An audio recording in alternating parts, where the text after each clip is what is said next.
Good morning, everybody, and welcome back to Morning Talk with the Artist Forge. My name is Nicole York. I will be your host. Joining us today, your wonderful co-host, Becca Bjorky, Matt Stagliano, and Kat Ford Coates, who is out in like magical outside wonderland. That looks beautiful. Oh, you're muted, my darling. Welcome to my porch. Yes, I love it. So we have something really exciting for our community today. We are going to be interviewing an incredible author. But before we do that, I just want to hear from our co-host real quickly. How is everybody this morning?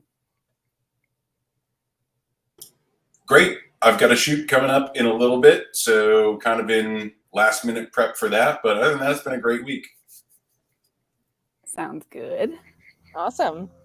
I have been working on back-end stuff for business stuff all week, and my brain is in Apple overload. But other than that, good. How about you, Becca? Good morning, guys. I'm kind of in denial that it's Friday.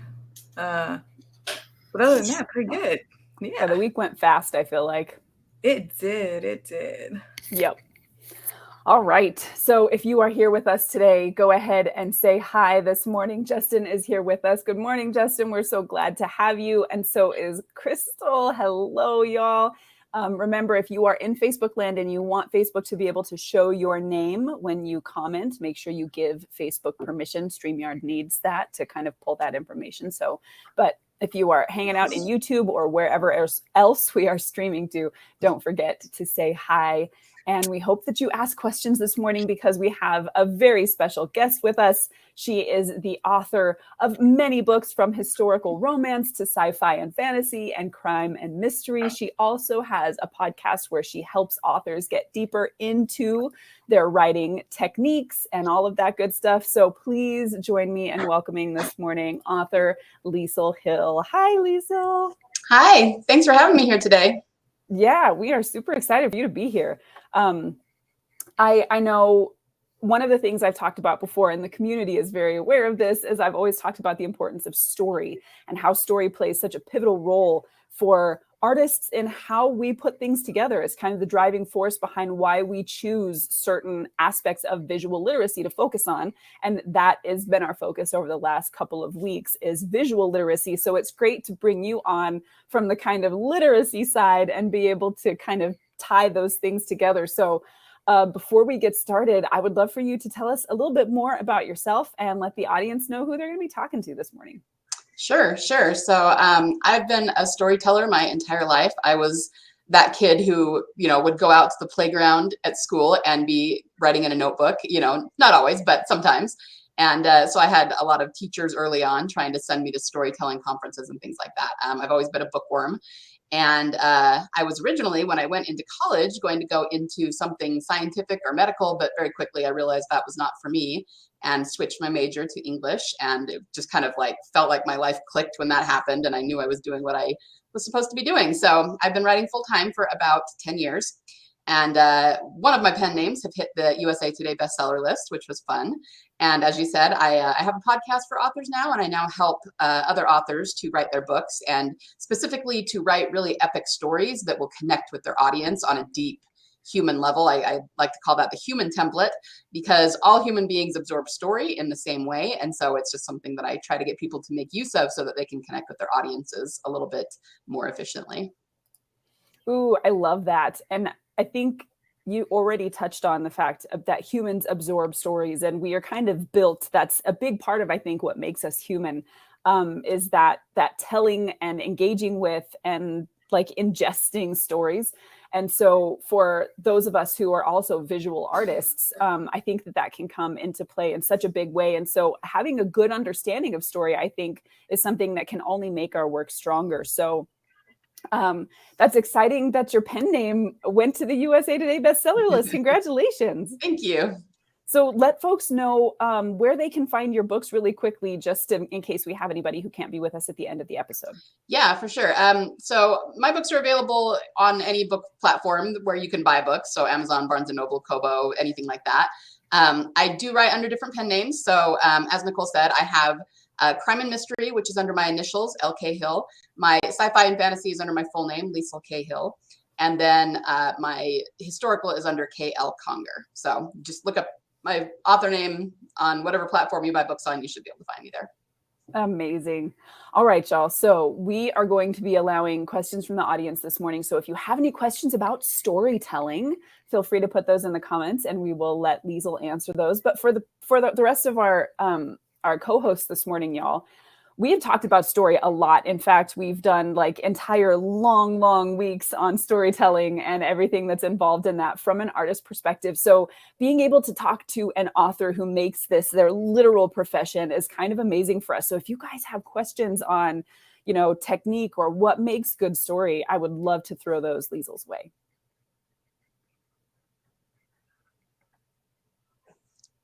How do you do it? How do you keep coming up with stories? How do you do this?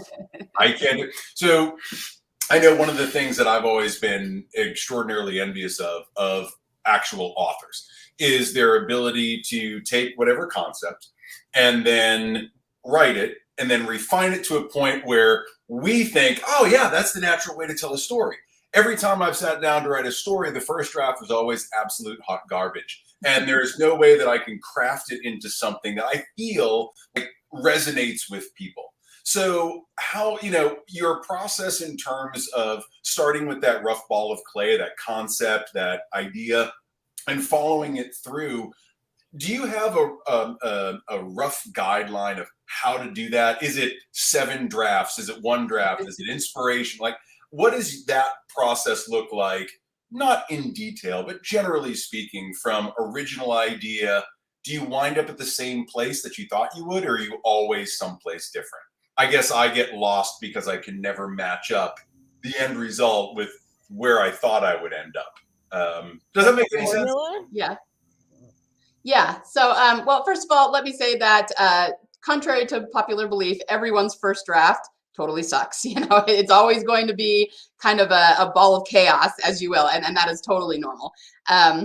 In terms of, I don't think I could give you any particular, benchmarks for that, how many drafts or how long it takes or where you end up, because every writer's process is different.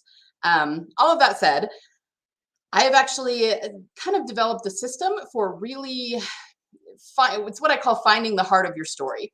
So plenty of people write stories that are based in the plot, in whatever concept they came up with, and then they just sort of keep working at it, what they call pantsing or discovery writing, until they figure out their story, and that is a perfectly acceptable technique. However, over my years of writing and of digging into storytelling and the psychology of storytelling and all of that, I've come to realize that the way to really be successful as a storyteller is to tell the story from the inside out. And what I mean by that is that you need to start with the emotional heart of the story, or what some people might call the theme, and then build your plot around that. And while, of course, there are plenty of authors who don't do it that way and do see some success, it tends to be a much more cohesive story that way. It tends to be a much more emotional story that way. So what I do and what I teach is that you need to figure out what you're actually trying to say with your story. And sometimes that can be even like something that's a little bit of a cliche or a platitude, but it's just, looking at what you want to have happen in the story and what are you trying to say with that? So as an example, a very general example, if you're telling a good versus evil story and you want the hero to overcome the villain in the end, you're going to want to be a little more specific than that based on what's actually happening in your story. But you just need to figure out what you're trying to say. So I have people look at what is actually going to happen, how the character is actually going to change, and what are you trying to say? Why are you having that happen in your story?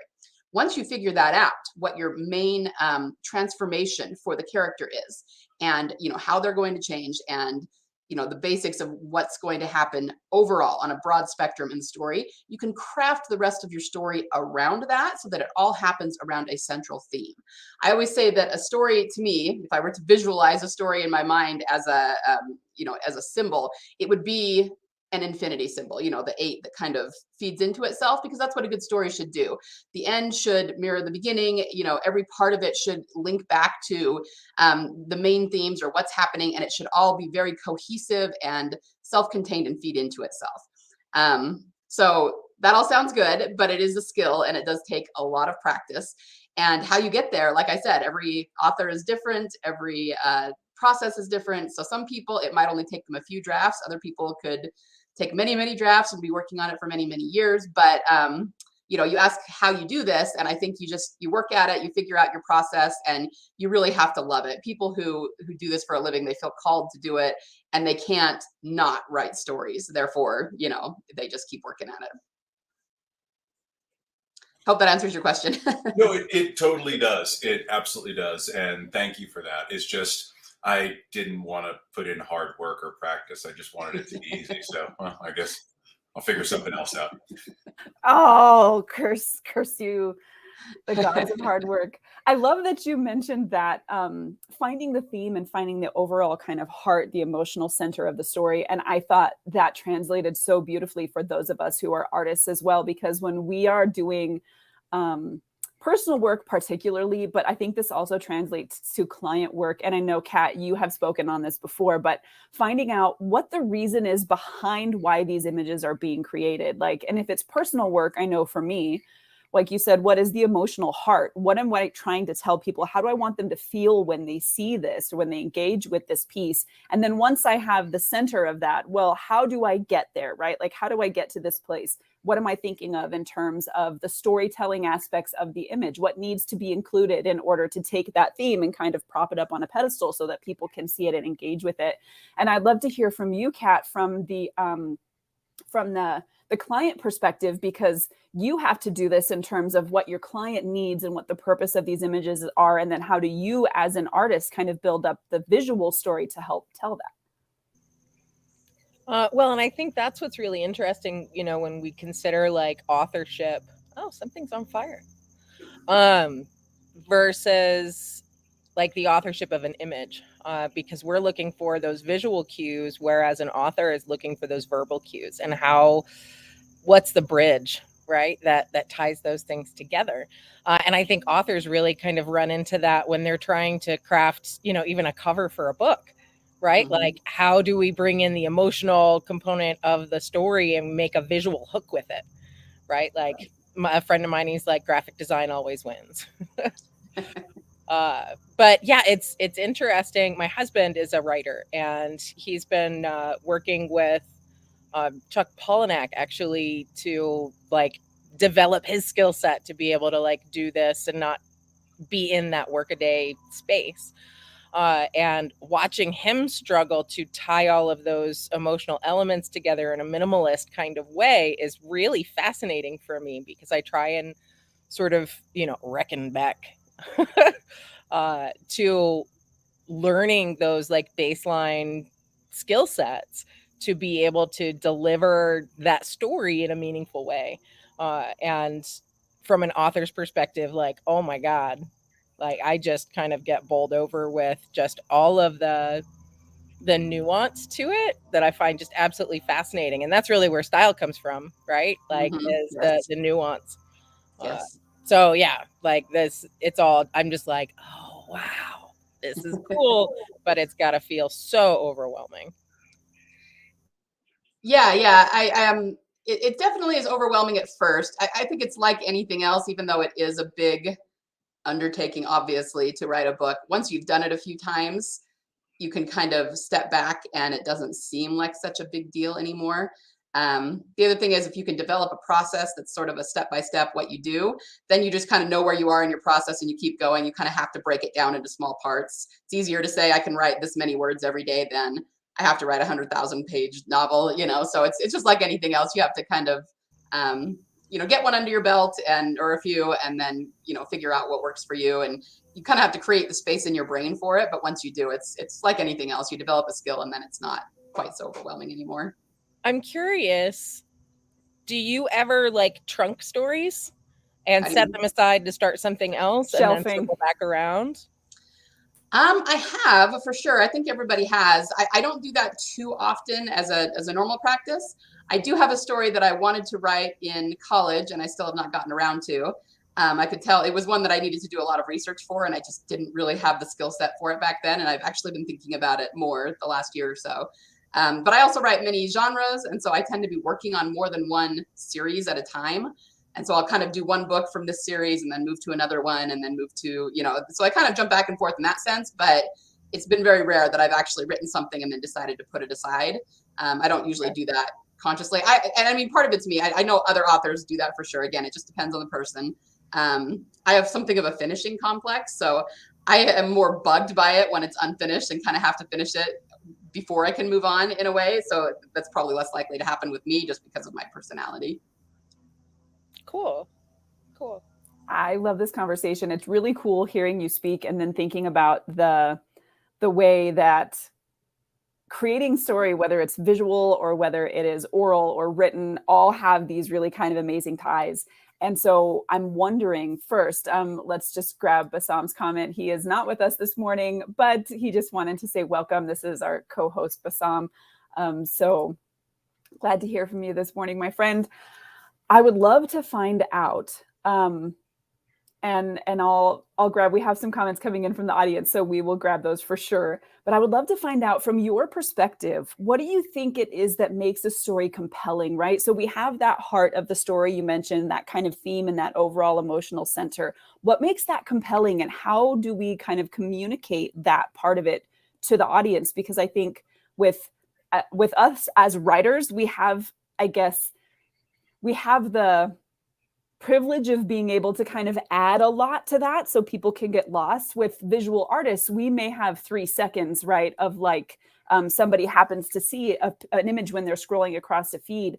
And so I think maybe the better we can understand how to communicate that emotional center for those artists who are watching today, probably the better we can maybe internalize like what makes those important, what makes those compelling. Yeah, so that is a loaded question. Obviously the emotion, no, you're fine. It's the loaded ones are the best ones. The emotion is what's always going to make it compelling.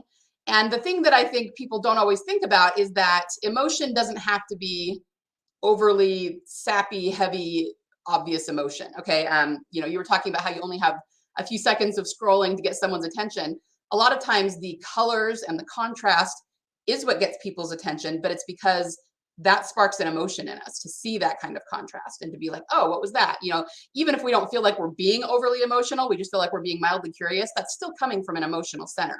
So one thing that I talk about sometimes for authors is that, I always say you got to write from the emotion, you got to make sure that you're, coming from the emotional heart. Well, when you have oftentimes male authors who write for men, they don't want to be overly emotional. They don't want to be overly sappy. And that's good because their readers wouldn't enjoy that. And that's not the genre that they write. And that's fine. So I kind of switch it over to, we need to know the character's motivations. And what it really comes down to is those motivations still come from an emotional center. They're just being conveyed in a different way based on gender and personality and that sort of thing. So I would say anything that captures somebody's attention and makes them feel anything, even if it's just curiosity or some emotion that we don't think of as being overly emotional, that's still coming from an emotional center. That's still making them want to figure out what's going on in that story. And therefore, you've captured their attention and their emotion in some way. Well, and it gives them something to identify with, right? Even if it's just an emotional state from a completely different person or fictitious character, right? Right. And I've been having this conversation in one of my mentee groups this week about like, how do I craft copy? Because so many photographers and artists will just slap up the title of a project and then book here. You're like, nobody's gonna care, right? You have to give them something to glom onto to really like connect with. And so understanding that emotional center, I think, is a really terrific. Yeah, I agree. And we actually do relate to one another usually through our problems and through our conflicts, and through heightened emotions because of that. So, a story always has a conflict at its center. And if we, to your point, using copy, the same thing with selling books or, trying to get people to pick up and read your story, you usually start with the conflict and say, this is what the conflict the character is going through, and that them identifying with that and wanting to find out what happens with that is going to be what makes them pick up the story. So you're right. We have to get them to relate. And we usually do that through heightened emotions, which is often through conflict. Ooh, so many good points this morning. And I hope if you are just joining us, you are finding everything really interesting and entertaining, but also internalizing a little bit of this, because we have talked obviously many times about story in the past and why story is so important. And you have the chance to dive into an author's head this morning and find out how you can craft more poignant and convincing and emotional and compelling stories so that you can translate those, if you're a visual artist, into a visual medium. Using all of the techniques that we have been learning about over the past couple of weeks where visual literacy is concerned. So we have a question this morning from Justin in the Facebook group. Justin asking, why must there always be a happy ending? And why can't the bad guy ever win? So that's an interesting one, I think. I'd love to hear what you think of that, Liesel. I would say there doesn't have to be a happy ending, and the bad guy can sometimes win. I don't actually have a problem with that. I mean, that's what most tragedies are based on, whether Greek tragedies or other tragedies. It's really, what I always say is that it doesn't matter so much what happens in the plot. It's almost, I don't want to say it's irrelevant. Obviously the plot is relevant, but it's almost incidental. What you're really looking for is the character transformation. So let's take something that's pretty mainstream, a mainstream story like, say, Titanic. You could say that it wasn't a particular person, but the evil forces there kind of won out because the boat still sank and the main character still died. But there was still a transformation there for the main character. So even though it was a tragedy, it was still a very gripping story because we saw the heroine, her transformation throughout. And so you really have to be more focused on the way that the character is changing, kind of what you're trying to say about humanity. And then you can go any way you want with it. Obviously, the happy ending is what most people like. And we like to see a character triumph and kind of get what they want, at least in some respect, even if it's not everything. But then there's also the kind of story that, you have the tragedy specifically as a cautionary tale, or, maybe they changed, but because of their past actions, it still didn't end up very well for them, and that's just another way to tell a story, but you're still saying something about humanity and about the consequences of their actions. So I would say, run with it. If you want the bad guy to win, let the bad guy win. Just make sure that you've got a reason for that. I'm not a fan of having some big twist at the end just for shock value, just to shock the audience. It needs to be cohesive is a word that I use a lot. It needs to have a point in the story. But hey, sometimes the bad guy can win, and that's perfectly okay. I feel like Martin Scorsese does this. Yes. I feel like there's so many of his movies where I'm like, why did I just watch this? Just get so frustrated. But it's the same thing. It's always compelling. And I think in those circumstances, the characters, you always still understand their motivations. Even if you don't agree with them, you kind of see how somebody got to where they're going. And I think that, as Kat mentioned earlier, that ability to identify really helps keep us invested in what's going on over the course of, however long the story happens to be. And so I think that was a fantastic answer. And I'm wondering if there's anybody else in the audience today, if you have questions about story, this is the time to ask them while we have trapped this author here in our midst and we can pick her brain for all of the good stuff. And I'm super curious to hear from you, Becca, because a big part of your career is to be able to work with storytellers and find things like the emotional heart of the story or the pivot points or those really important moments that you can translate visually. So if you have any thoughts about that or any questions for Liesel, I would love that because Becca, as a storyteller of multiple fronts, this is part of your job. Yeah, I have a couple questions and I'm trying to decide which is the right place to start. I'm very interested in this description of the human template that you described when you were first introducing yourself. And I'm curious, A, to hear more about that, but also B, is there an alternative? Are there alternative templates that you are recognizing out there that people can use in that approach instead? Because I feel like that humanity in general really is that central necessary point when developing any kind of story or art in general, because that's what drives humans to create and consume art. So yeah, I'd love to hear some more about that. Yeah, absolutely. That's a great question. So let me first explain what I mean by human template, because I can tell the way you're thinking about it is not exactly how I define it. So when I say the human template, it's not a particular template for story. So I'm not talking about something like the hero's journey or the heroine's or the virgin's promise or anything like that. I have story templates that I use. I even have proprietary ones that I put together that I use, but that's not exactly what I mean when I say the human template. The human template is the way that our brains are wired to absorb story. So it doesn't matter how you tell the story. It doesn't matter what plot points you use or anything like that.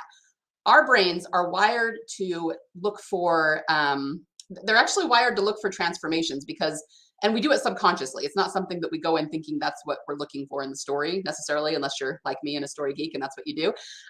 But we are human beings and we learn by overcoming things, by growing, by changing. And so when we're told stories, that's what we're looking for in a story. So even if, let's say you have something like the hero's journey and you decide you don't like that and you're going to turn it on its head and not follow that at all and do something completely different. Okay, cool. But the brain is still going to look for certain patterns. It's still going to look for certain events to happen in that story. If we can't find them, that's generally when we say, I didn't like that, it was kind of boring, because our brains couldn't identify those parts of the story to identify with. And that's what makes us enjoy the story. If we can't identify them, if we can't find those patterns that we're wired to look for, we tend to not have any emotion about that story. And so it seems dull to us, or it lost our interest, or we just, it wasn't our thing, or whatever. So that's what I kind of mean by the human template. Even if you're just talking about starting the story at A and slowly increasing the tension to the end, which is, what we're supposed to do with story, that sort of thing, but it's very general. That is still part of the human template. We just have a certain way that we look for and try to absorb story. So even if even if you have a story that it was just all over the place, totally chaotic, horribly written, our brain still tries to absorb the story the same way.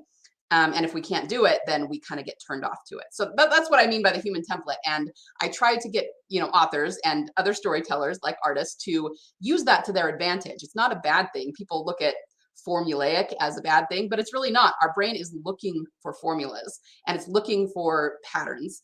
And so we can use that to our advantage to tell our stories. And that's what hooks our audience and draws them to us. Cool. Yeah. I mean, I'm curious now because we kind of follow similar rules within the visual arts, right? And I'm thinking a little bit about abstract art. And we talked about this a while ago while discussing, various forms of visual literacy, this like concept of psychological distance when looking at abstract art, and the phenomena of looking at something and not finding anything really recognizable or something that you can put yourself close to psychologically, and instead you have to step back and look at things more abstractly and kind of think a little bit more creatively. I'm curious, this might be just a bigger question philosophically, but is there like some sort of abstract storytelling then that deviates from that general template? Sure. I would say that it might not be exactly the same thing or translate exactly, but things like let's see, what do they call that? There's a term for it, and I'm going to blank on what it is. It's the opposite of commercial. So let's put it this way. When you have a really abstract piece of art, there are people who enjoy that and like to just step back and see what it means to them and kind of, do it as an exercise and figure things out. And then there are other people who look at that and go, I don't like that. That's not art, and it's just completely subjective. It's the same thing with storytelling. So you can have stories that don't follow these templates that are actually a little bit harder to follow.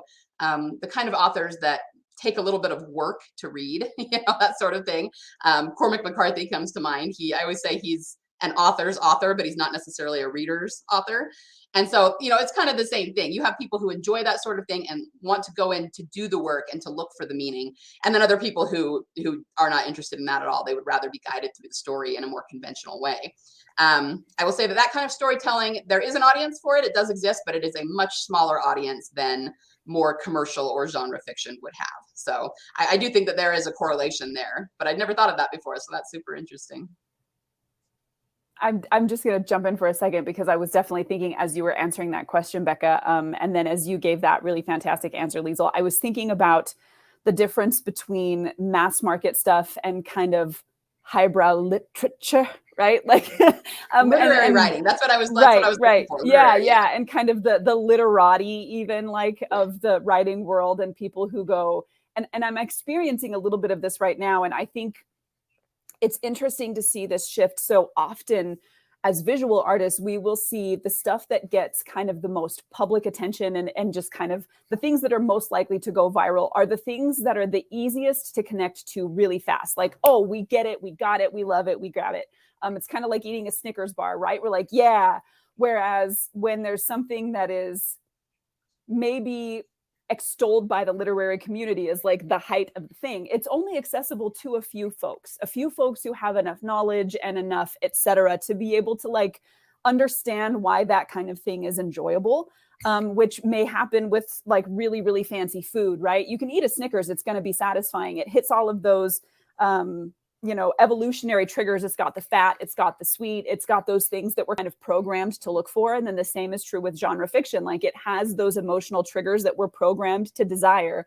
Whereas the pieces that are a little bit harder to read, the ones that require something more of you, they may be equally as satisfying, but they require a lot more work to get there. And for people who like the work, I think that's really when you feel like you've earned it, right? Like you have fought your way through the Goblin Castle and found the kind of emotional center. We're like, yes, I have done it. I did it. I'm amazing. And we kind of like import some of that with us. And then it leaves almost a template for us to push our own emotions into the piece, which is what we so often do, I think, with those more abstract pieces. What you get from it is often what you bring to it. And so it's in a way kind of a weird journey of self-discovery, I think. Yeah, I agree. Jean is with us as well this morning. Good morning, Jean. We're so glad to have you here. If you're in the audience today and you have storytelling questions for Liesel, please ask them. We want to make sure that you guys fill up your storytelling boats so you can bring those things into your visual arts. So I know, Becca, that was like one of the questions you had. I think there was something else floating in there as well. I can always tell when there are questions behind your eyes. I have a very loud face. It has things to say. Yeah, I mean, I'm still formulating how to speak out loud this morning since it's very early. But I guess I'm curious, Liesel, about how you've experienced relating your writing to the visual arts. A large part of our audience are visual artists, largely photographers and illustrators, or misfits like Nicole and I, who kind of try to do everything and scream into the void. Outliers. But yeah, I mean, it's very interesting to me to look at those relationships as Nicole just mentioned. So I'm curious, in either in your process yourself, like, are you visualizing things? Do you go out and find visual inspiration? Or even if you're just like, say, working with a cover artist for your own work, like what are the things that really speak to you in visuals or that really inspire you visually into your writing? And what are you looking for as a writer when going out and pursuing things like cover art or, promo art of any kind? Sure. Let me answer that in a couple of parts. So in terms of the storytelling, one thing that a lot of authors do, and I do this as well, is go to Pinterest. And we can create boards and find images that inspire us, whether it's images of people that look like our characters, or I tend to look for elements of my story, themes in the story. If I'm writing, something like fantasy, maybe some representation of the magic I'm looking for, things like that. And that can be really, really inspiring and really keep you on track. For me, especially in the fantasy realm, I look for, for example, I'm working on a dragon fantasy series right now. And obviously I have some idea in my head of what a dragon looks like, but sometimes I can have a hard time describing it. So if I go find pictures, I can look at the picture and use that to help me describe the elements. I'll be like, okay, so this dragon has horns on their head, and they've got like sort of a tail that does this, and different colors. They've got ridges here. Whereas I don't know that I would have been able to come up with all of that detail on my own. So visual really helps inspire in terms of describing things and really giving concrete details, I guess, that the reader will be able to see, rather than just saying, oh, there's a dragon. So that's one way in which I use visual to help me in my writing and my storytelling. In terms of the cover, the thing about covers is that, there's this misconception that the cover needs to be a scene from the actual story, and that's not true. The cover needs to represent the story as a whole in almost kind of an abstract way, and to represent the genre. So what you're really looking for is what we call tropes. I don't know if you guys use that word too much in visual art, but we definitely do in the writing community. So, for example, if I was writing go the route of Twilight, if I was writing some sort of romance vampire novel, I don't necessarily have to have a scene from the novel, and the characters, or the people, I guess I should say, that are on the cover don't necessarily have to mirror the characters exactly. What I need is a representation of this genre and the tropes in the story, which are romance in some way. So we need to have probably vampires on there, and some representation of a love story, between them, but it doesn't have to be exact. So it's just kind of interesting because we're really looking for a symbolic representation of the story when it comes to the visual on the cover, rather than, the actual detailed story itself. I feel like Twilight's an interesting example there. I haven't read Twilight, but I've seen the books, and they somehow, like, they're so minimalistic, and they still are like iconic. Like, I feel like most people would probably recognize them, regardless of your opinions on Twilight. So yeah, that's very interesting. I mean, do you have a favorite cover for your own work? Oh, for my own work. I don't know. The other thing is that, well, actually, you can see some of my covers behind me. This purple one always does pretty well because the red stands out. Actually, one that's a good representation. I'm kind of leaning the wrong way. There we go. So let's see. There we go. This one here is a crime fiction cover, and it's very broad in what it shows. It's just, there's kind of an eye and there's a cityscape, and you can see like a silhouette walking down the street. I don't know if you guys can see that because it's small, but again, it doesn't have a scene from the book. It doesn't have a picture of a detective or anything like that, but it gives kind of an ambiance of, kind of the city, the underbelly of the city, and kind of the sinister thing that's going on. Anyway, so I like that one, and that one sells well for me. But what I was going to say is that actually covers can change pretty often, because what sells in a certain genre will change over time. So you might have a cover that's really wonderful and beautiful and it sells well for you, and then 5 years later it stops selling, and you just think, oh, maybe my book has saturated the audience or something. But as soon as you change the cover, it starts selling again. So it also is really interesting because it can change with kind of society and how people's tastes change over time, which is just kind of interesting to observe and try to draw conclusions about. Yeah, I think it's super interesting. And, if we were to, so one of the things that we do here, Liesel, is we grab images and we break them down visually using the visual literacy skills, the same way that a group of authors might get together and critique a piece.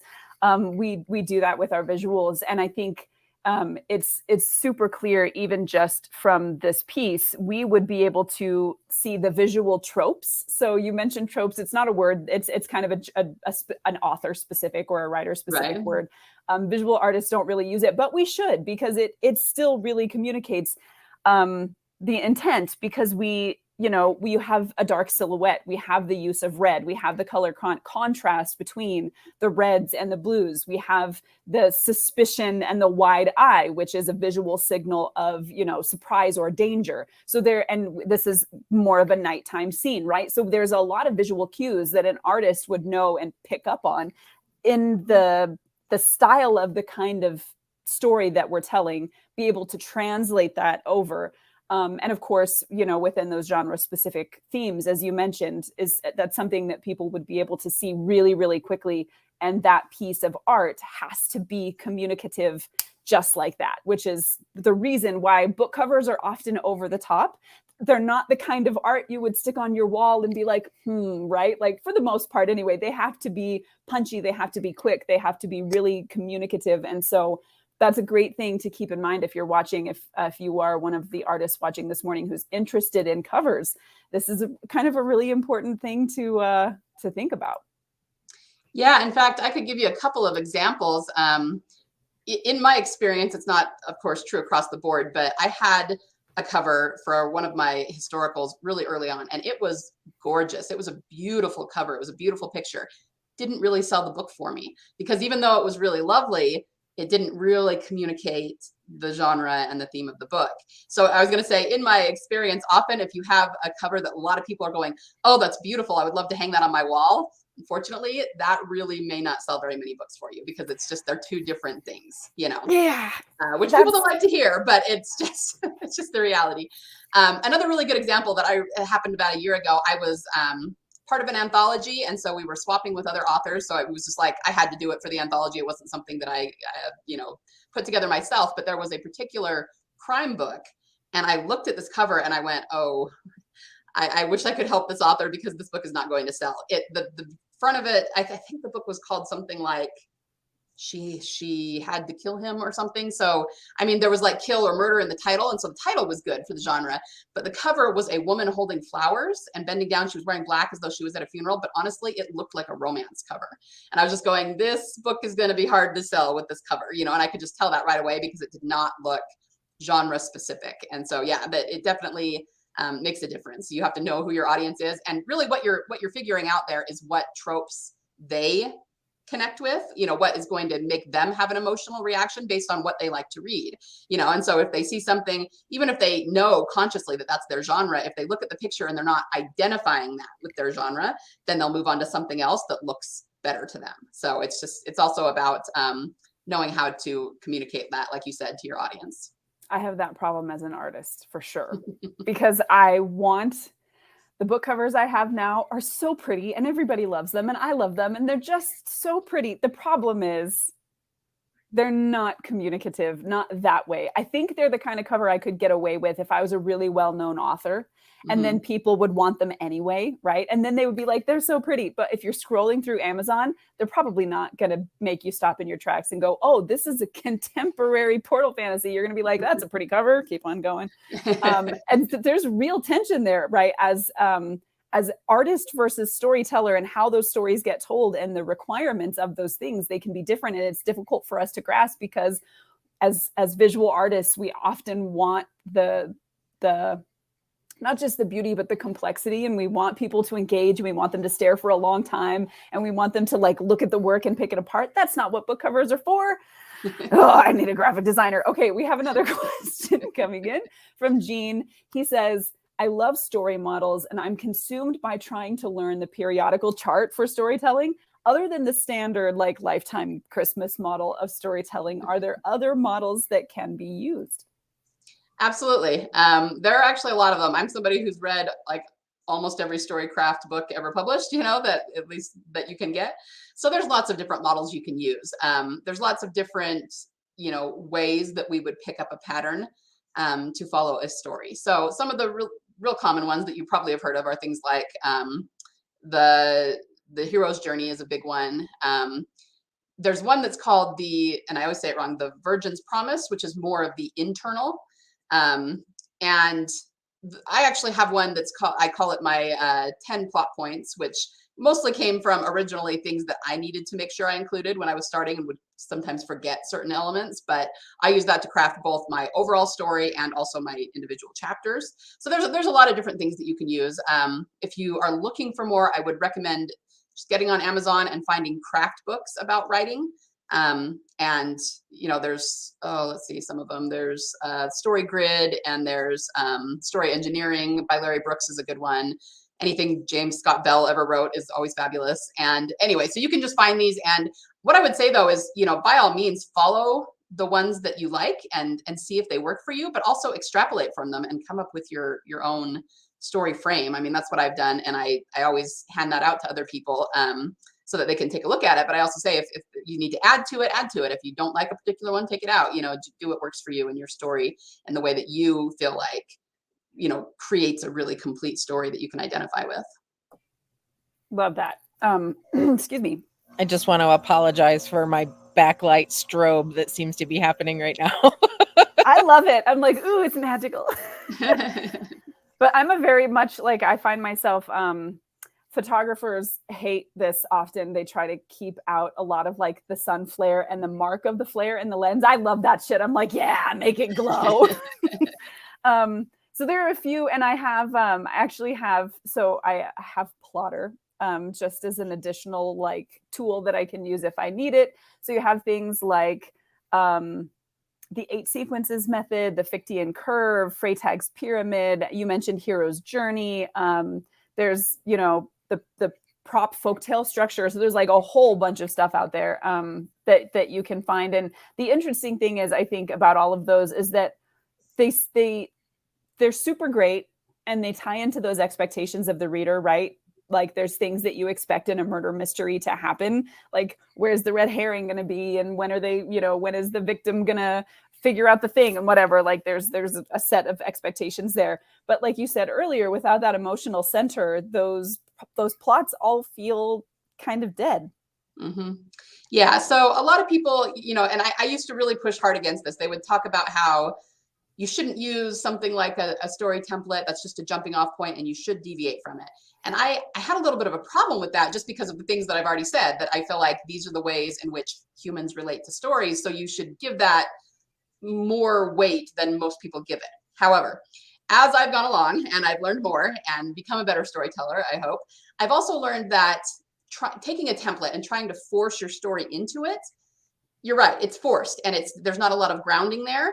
And it's what I call writing the story from the outside in. You're starting with plot and then trying to force it into this template. And don't get me wrong, I've written stories like that before. Other people have, and they've seen some success, but you're leaving a lot of story on the table when you do that. You're leaving a lot of emotion on the table.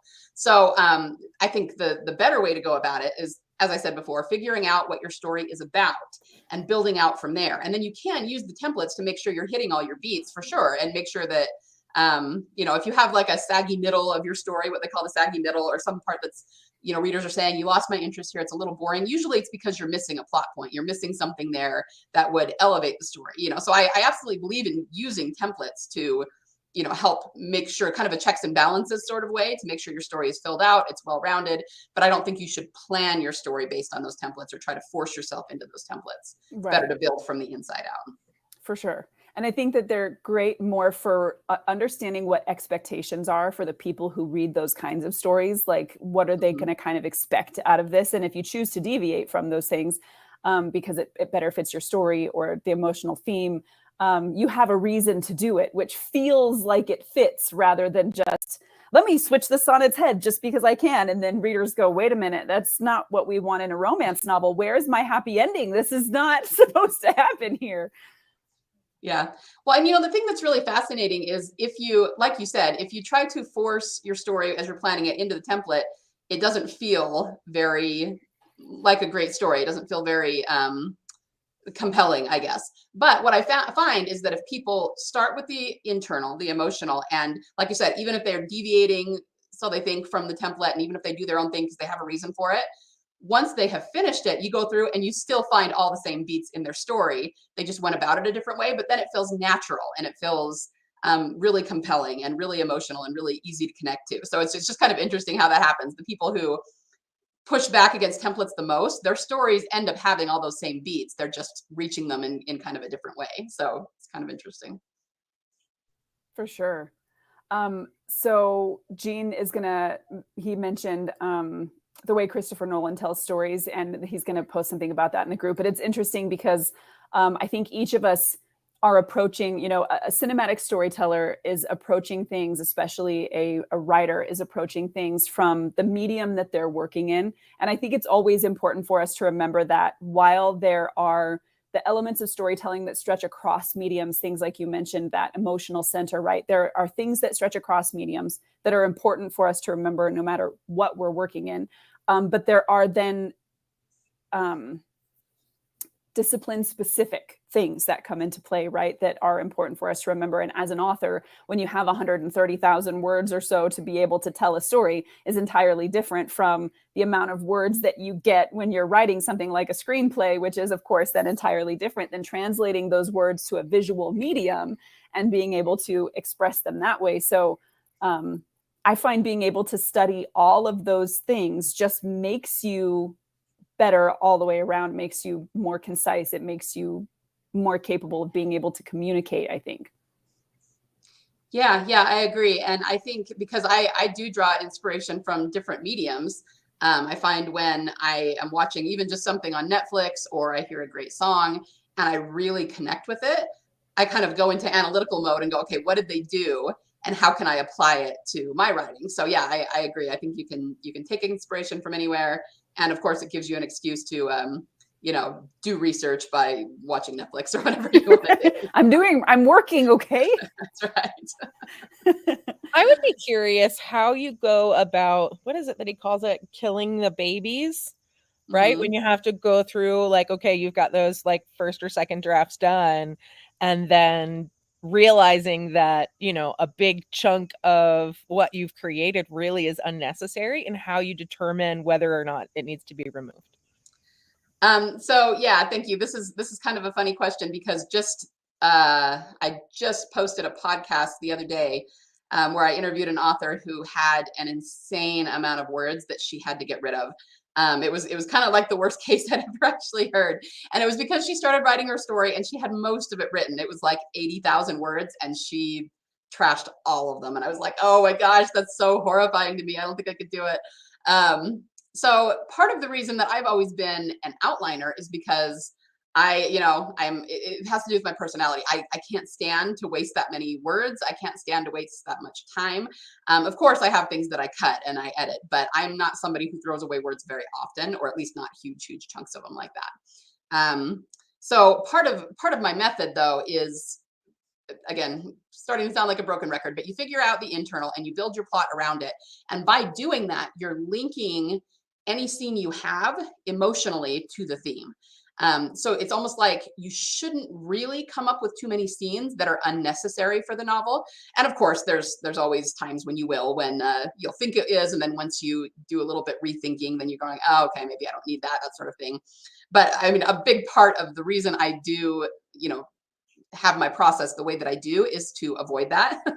And like I said, part of it is just my personality because I can't stand it. If you have somebody who's more of a pantser or discovery writer, then it doesn't bother them as much because that's kind of part of their process. It's what they do. They figure it out and then they cut away what they don't need and focus on the more important stuff. So it's really going to depend on the writer. But what I find is that when you're figuring out the plot, so say you have your internal, you have your theme, and now you're trying to build out your plot. There should always be a cause and effect of your scenes. Okay. So it shouldn't be this happens, then this happens, then this happens. I mean, you're just going to have a series of events that happen to be close to each other. Okay. And that's not the most compelling way to write a story by far. It should be this happens, therefore this happens. And then you can add in this happens and this happens, therefore this happens. And if you build your scenes that way and your plot events that way, then you're actually not going to have to discard very much because everything is a result of what came before.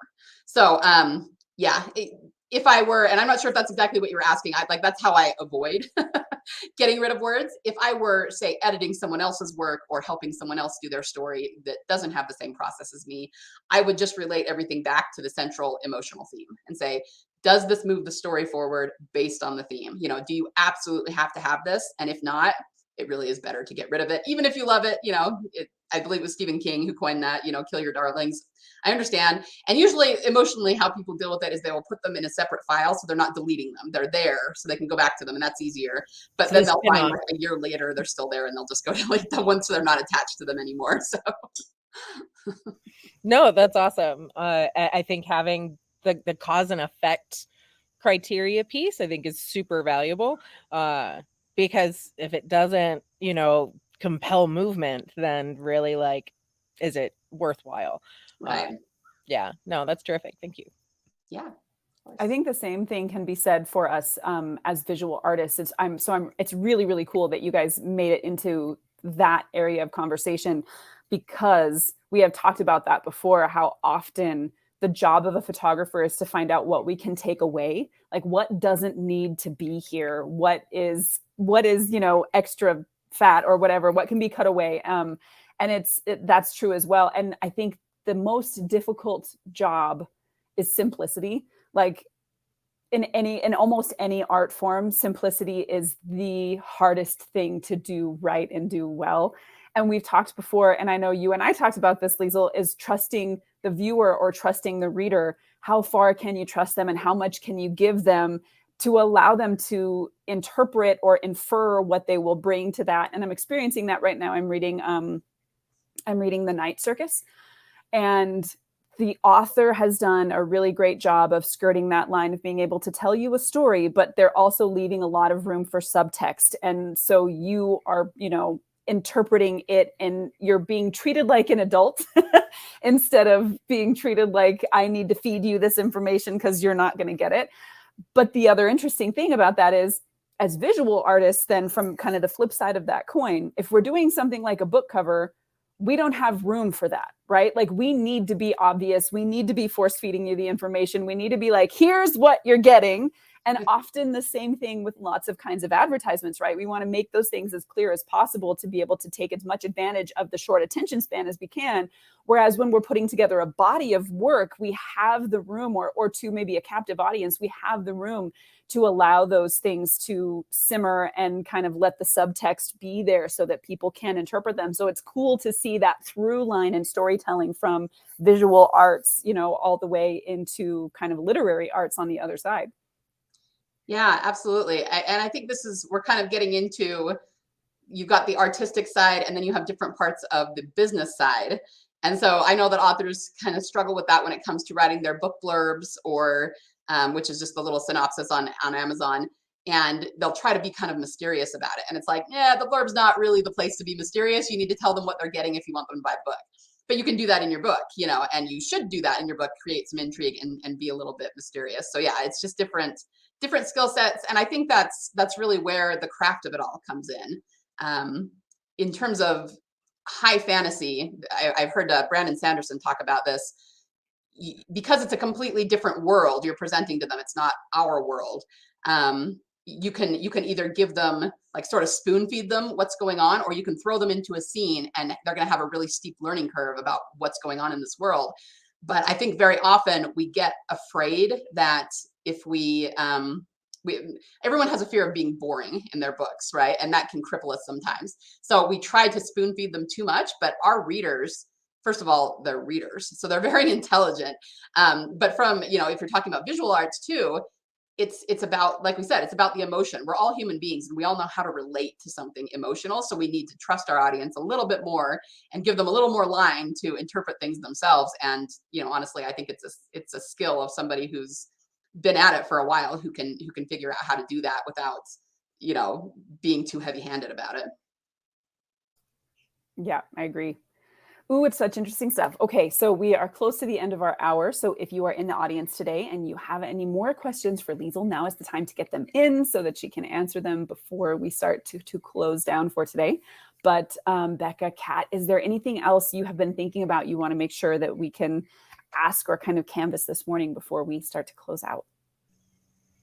I just wanted to say thanks for joining us. This has been a really cool conversation. And being able to sort of thread, you know, between visual and verbal, like, is really kind of fascinating to go, like, that's a rabbit hole that we could go down for days. I am going to have to run, but thank you so much. I really appreciate your time and attention and connection today. Yeah, of course. Thank you. Bye, Kat. Bye, guys. Ooh, our faces are real big all of a sudden. Just going to fix that there. How about you, Becca? Do you have any kind of final thoughts or questions you want to get in today? The pressure. I mean, it's been an interesting conversation, and I love hearing from authors. Like, I kind of spin opposite from you, Liesel, and where I love to read or listen to music, or, you know, anything that isn't necessarily visual for that inspiration. Like you were talking about your dragon. Like, I'm out here trying to think about how people are orally describing that dragon before I go and make it, right? So it's been really nice to hear from that opposite side, and like seeing those similarities in perspective, but also those great differences. And so I also very much appreciate you being here and tolerating our interesting artsy little questions. Yeah, no, it's been interesting for me too. You guys have given me some stuff to think about I hadn't really thought of before. So yeah, it's been great. It's so fun. We need to see this kind of thing, I think, happen more often in the art community, where we're grabbing people from different sides of the artistic fence and finding out, like, where are these connections happening and what do you do that we also do, and how can we learn those things from each other? Because my brother is a musician, which is really cool.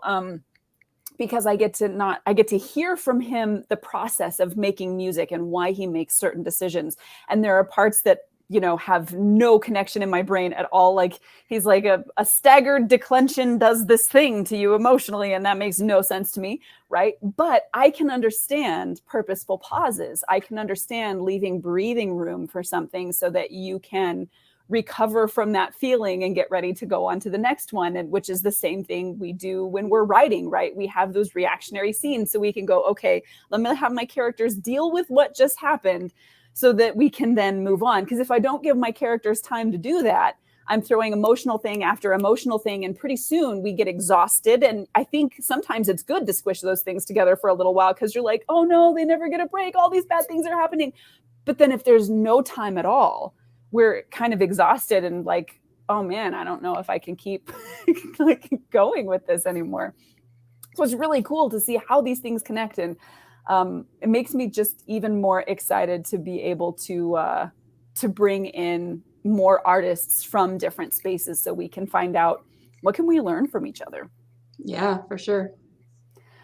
All right. So a comment from Jean really quickly saying, yes, great production in any genre is accomplished through the mastery of a dynamic range of skills. And that's absolutely true. And especially for those of us, I know as authors, we have this, and as artists, we have this. We no longer have the ability to just write a book and then have somebody put it out into the world and do all of the things for us, when we don't have the ability to just make a beautiful picture and give it to our patron and they hang it up in their home that everybody comes to visit. That's not a thing anymore. We have to be copywriters and marketers, and we have to be social media experts and all of the techniques that come along with our skill set and beyond. And so we have to be all the things. Yep. It's rough. All right. So we are past the end of our hour, but just one more time, Liesel, for folks who maybe didn't join us at the beginning, where can they find you? Where can they get your books? How do they go about, supporting you? Yeah, thanks. So if you're looking to read my fiction, I am on most platforms, Amazon, Barnes & Noble, Kobo, any of those. Look me up I've got 3 pen names, Liesel Hill, which is sci-fi and fantasy, L.K. Hill, which is crime, and K.L. Conger, which is historical fiction, specifically medieval. If you if you're an author who wants to connect with me and kind of up-level your storytelling skills, the best thing to do is go to bit.ly/10plot with capital P. And I have a free PDF for authors that is called 10 plot thickening events that every bestseller includes. That is my kind of proprietary plot points. And then that will help you to connect with me in various ways. So we can connect that way. Awesome. Go ahead and say that link one more time. I'm going to grab these so I can drop them into our group as well. Yeah, it's bit.ly/10plot with a capital P. The other thing is I'm actually doing a boot camp for authors at the end of August, which is about how to find the heart of your story. It's kind of teaching that. It's free. And you can also listen to my podcast, the Prolific Author Podcast, and I'll have all of those links, and I'll be talking about the boot camp over the next week or week and a half before it happens. So if you are interested in that, that's a good place to follow too. Yeah. Okay. So what I might have you do is just give me your links, and then I'll get those all posted in the group so folks can head over and follow you in all the places. Yeah. So sure, right on. Yay. All right, everybody. Thank you so much for joining us today as we had an amazing Friday conversation about storytelling across multiple disciplines, but we got to hear from Liesel about how to tell a story as an author, the important aspects of storytelling, that emotional center, things like how plot can be different as long as you have a reason to change those things, so much stuff. So if you are in the Facebook group or on YouTube, of course, you can go back and rewatch these things. We will have her links to her website and to all of her different, her podcasts and all these different places you can support and learn from her in the Facebook group. So if you have not joined, head over to facebook.com and look up the Artists Forge. It is a private group to protect our members. So you will have to answer a couple of questions, but do that so we can bring you in and you can get all of this great information as well. For everybody who is listening today, thanks for learning with us. Liesel, thank you so much for being here. It was amazing to have you. Oh, thank you for having me. It was super fun. All right, everybody, have a fantastic weekend. Go make something amazing. We'll see you bright and early Monday morning at 7 a.m. Mountain Standard Time. That's 6 a.m. for the West Coast and 9 a.m. for the East Coast. Afternoon for our friends overseas, where we will continue our conversation on visual literacy. Have a great one, everybody. Bye.